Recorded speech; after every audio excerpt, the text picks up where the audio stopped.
welcome back for another deep dive. That's right. You bring us the material and, well, we dig into it, try to pull out the key insights for you. Make sense of the noise, basically. Give you a quick way to get up to speed. Exactly. And maybe find some surprising connections along the way. So today we're looking at a film review. The film is called I Do Not Come to You by Chance. Which is based on Adaobi Tricia Nwabani's novel. And this specific review comes from the Glasgow Film Festival 2025. Okay. So what does this source give us? Well, it's a pretty detailed look into the movie story, the characters, and, the big themes it tackles.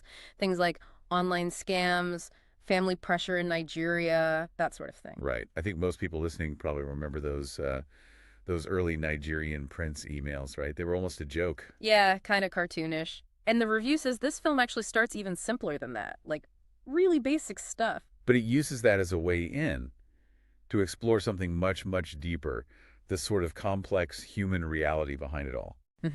So our job today really is to unpack what this review tells us.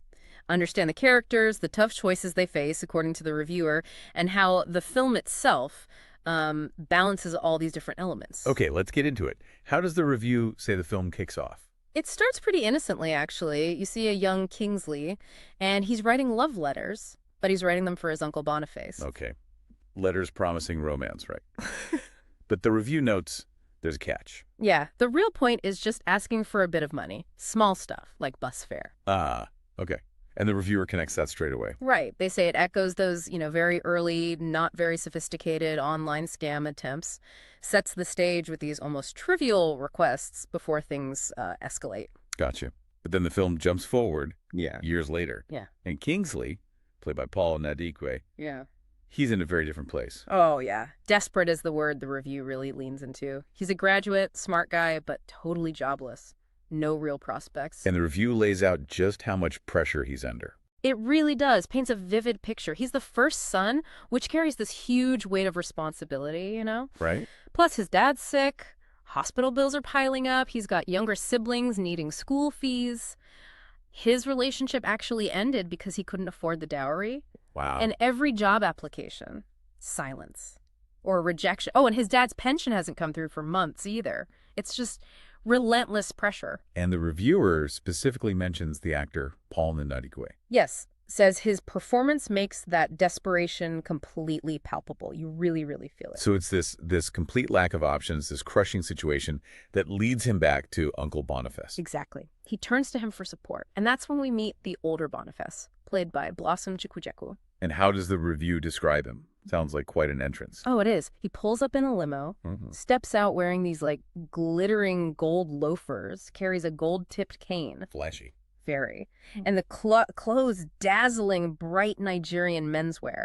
It all reflects this really bombastic personality, as the review puts it. Charming, though, initially. Definitely. Silver tongue, big booming laugh, all charm on the surface. But there's always a but, isn't there?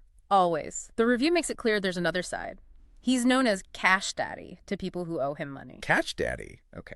And that booming voice, it can turn violent, fast. So he's alluring, yeah, but also dangerous, power hungry. And the actor, Chikujeku.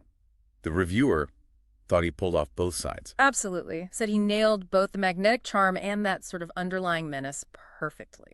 So Kingsley, out of desperation, gets pulled into this world. What did that involve, according to the review? Sending scam emails. Specifically, the review mentions emails pretending to be from various African dignitaries. The classic setup, really. And the upside. The money. Apparently, it's ridiculously good. The review mentions a montage sequence showing the immediate benefits. New apartment, nice clothes, going out. The lifestyle change. Right. But the review doesn't just leave it there. It immediately asks that crucial question. At what price? Exactly. That question seems to hang over everything.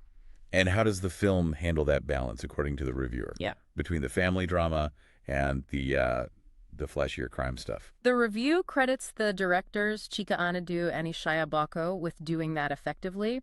They seem to balance Kingsley's, painful home life with the more glamorous side of what Boniface is doing. Is there an example of that blend in the review? Yeah, there's a scene described where Kingsley is actually talking to a potential mark, someone he's trying to scam. Yeah. And he tells him about his own struggles. Being a graduate in Nigeria, the family pressures. He sort of uses his own reality in the scam. It shows how intertwined it all is. That's interesting. So the film tries to make you understand why he's doing it. It seems so. The reviewer notes that the script and Nadikek's performance really push for empathy.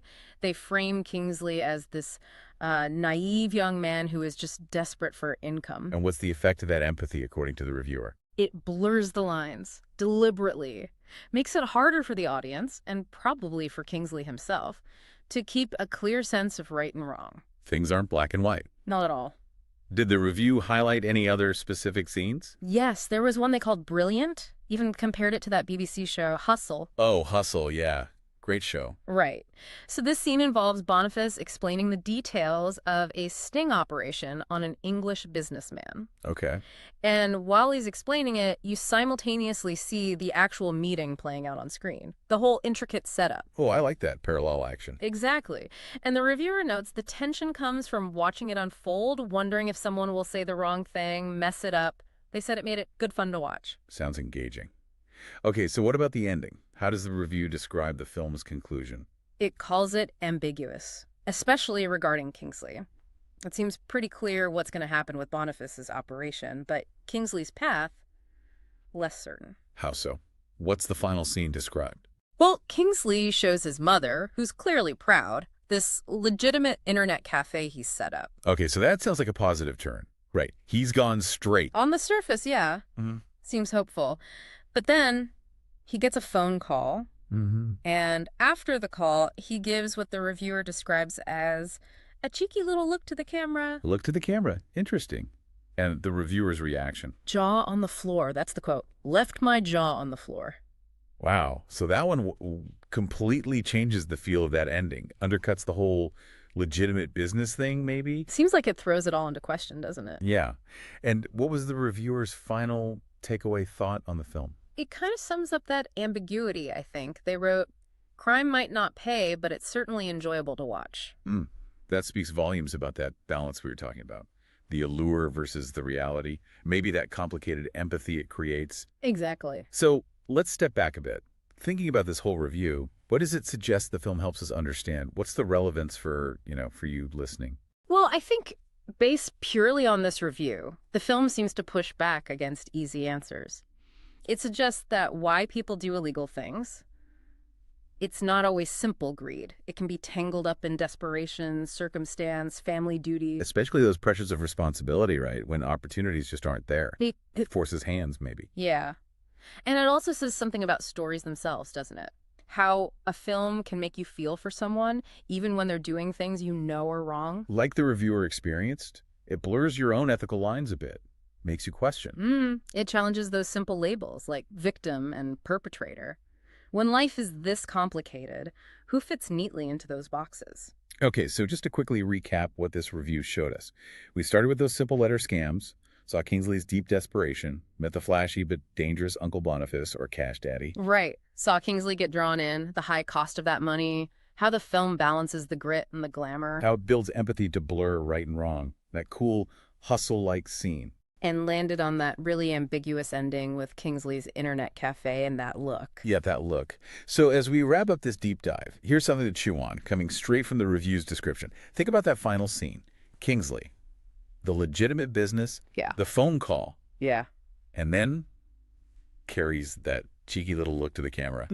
Given everything the review told us about his past, his desperation, the world he got pulled into, what do you think that single look really tells us about his future? What possibilities does that jaw on the floor moment suggest are still on the table for him, still open? Something to think about, those layers of story, of character. Always worth digging into. Thanks for joining us for this deep dive.